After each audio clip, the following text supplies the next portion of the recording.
right. Ready when you are, my man. Ready to go. Welcome back, everyone, and I'm here with Jeff Grant, SBR contributor, and today we're going to be taking a look at that Red Sox and Cardinals game. So, Jeff, the Red Sox have had quite a few close games this season. Do you see any value backing them up with our bets today? I don't know if you can play them in kind of straight-up money line fashion. They've been real poor road underdogs at this type of price at 150 to 200 where they are in the market because they are facing one of the premier pitchers in the National League and in baseball. But I do think there is some value if you look at the run line in the market. All right, man. And with the news that the Cardinals closer Trevor Rosenthal is going to likely be unavailable for this match, should we be considering how inconsistent the team's bullpen has been in the last 10 games, when taking our bets? Absolutely. Adam Wainwright is somebody that has known to go the distance, but if he isn't able to go the full, complete game in this one, then that does leave it open to the bullpen, and the Cardinals may be up by maybe 2 or 3 runs, which many people are going to expect them to be in this matchup. But without Rosenthal, there isn't really a proven option at the end of the bullpen, and if he's unable to go, which I don't think he's going to be, that definitely leaves it open that the Red Sox could score some runs in the 8th or 9th inning that provide some value on the run line. All right, so you mentioned that Adam Wainwright doesn't have the durability that we need. What would you think that we can expect from him coming in this case, and especially since the fact that he's coming off one of his worst starts of the year against the Brewers last week?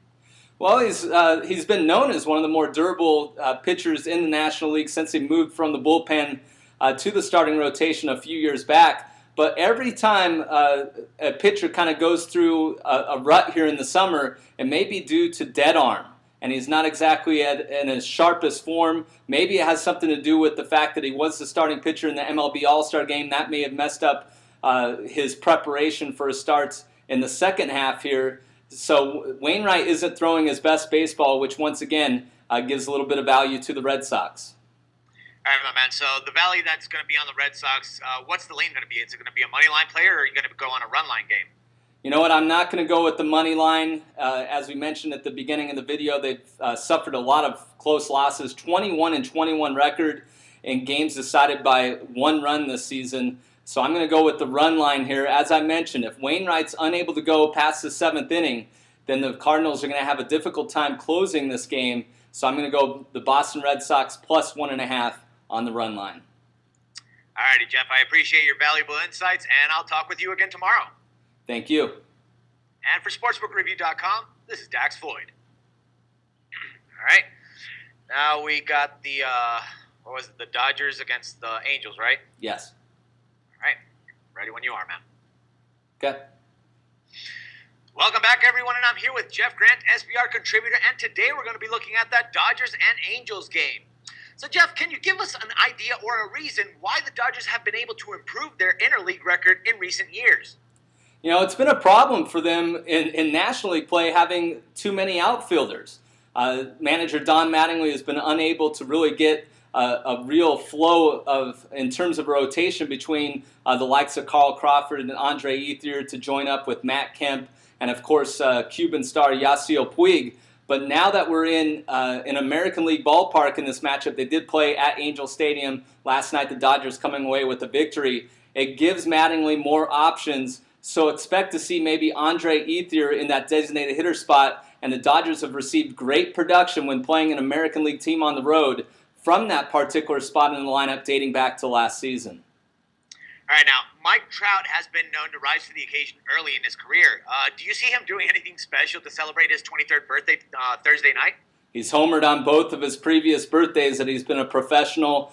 He could arguably be a 2-time MVP if Miguel Cabrera wasn't in the league. So you have to expect something, but I'm not sure if the Angels are going to be able to do too much in the pitcher that they're facing on Thursday night. Right, man. And considering that the Angels starter C.J. Wilson has allowed opponents to hit over 400 against him in the last 5 starts, do you think that he'll be able to reverse those numbers against the Dodgers? I don't, because Wilson is one of those pitchers that often walks people, not having trouble in the fact that people are hitting him hard. But right now, he is completely lost in it, and it is something that's gotten manager Mike Scioscia's attention. And he may have a quick hook in this one, which leaves this bullpen exposed as they don't really have an arm that goes as a long reliever. They've been really known as a shutdown bullpen, having guys that can throw strong innings, just one apiece during a particular game, but not a guy that's going to eat up 3 or 4 innings. So the Angels are in trouble here in terms of the starting pitcher matchup. All right, considering that, what's the pick that you're going to recommend for us then? You know, Hyun-Jin Ryu of the Dodgers has really thrown his best baseball when pitching away from Chavez Ravine, and I expect this to be the case. His only career start against the Angels, he went a complete game shutout, and Wilson is one of those guys that's really struggles mentally. I think it's not physical, even though he's coming off the disabled list with an ankle injury. I think his problems are more mental, and that's going to allow the Dodgers to win 2 games in a row and end the Freeway Series. All right, man. Sounds like some good stuff. Thanks once again for all your insights, and we'll talk again tomorrow. Thank you. And for SportsbookReview.com, this is Dax Floyd. All right. Now we got the NFL Raiders Vikings. Yeah, this is a gem right here. Oh, definitely, no doubt. Fucking with 2 stellar teams like the Raiders and the Vikings. Jesus. Oh my God. Let's not even get into Schaub, man, with that fucking arm that he's got going on. Yeah. All right, hold on.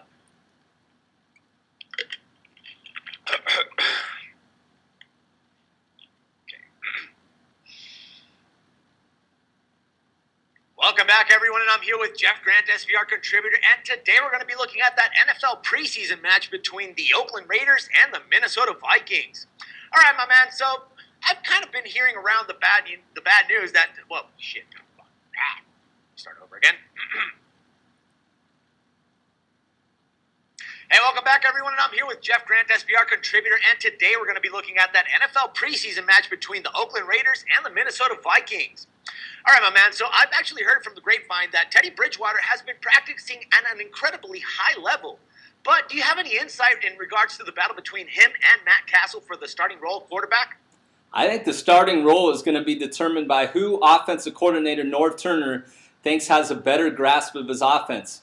Of course, Norv Turner was a longtime San Diego Chargers head coach, got fired, landed with the Cleveland Browns, but then left that position after a new regime landed in Cleveland with Johnny Manziel likely to take that role down the road. So I think Turner is going to make this decision because Zimmer is a first-year head coach at Minnesota, and Bridgewater is impressed enough that he's number 2 on the depth chart, but he is going to receive some reps with the number 1 team behind Matt Castle.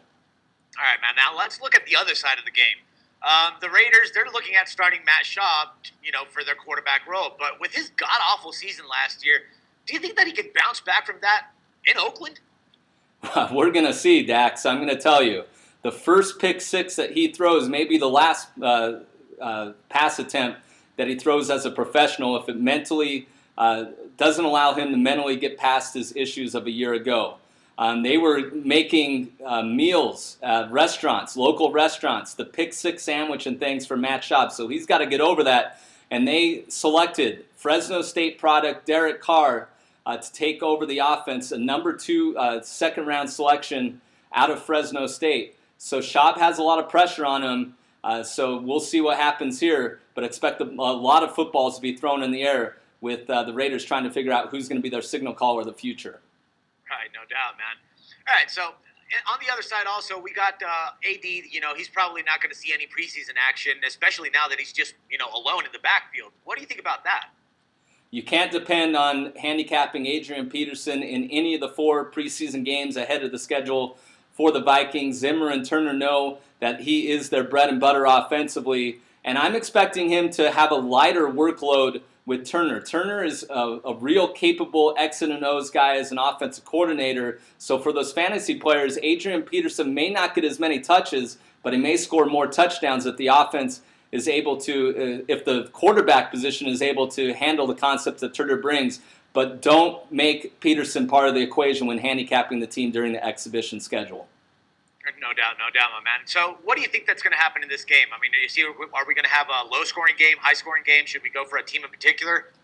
Both head coaches are defensive-minded, but I think they need to see what's going to go on the offensive side of the football. A lot of the times when you handicap an exhibition preseason game, you got to see what both teams want to accomplish, And I think both of these teams want to see what their quarterbacks can do, which leads a lot of balls going up in the air, which doesn't allow the clock to continue to run like a lot of the times you see in the preseason with the running game. It'll just go and go and go, and there's not a lot of scoring. But I think the game is going to be high scoring, and I expect this one to go over the total.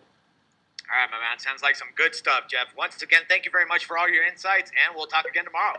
Thank you. And for SportsbookReview.com, this is Dax Floyd. All right, man. That's cool, dude. I guess we're done, right?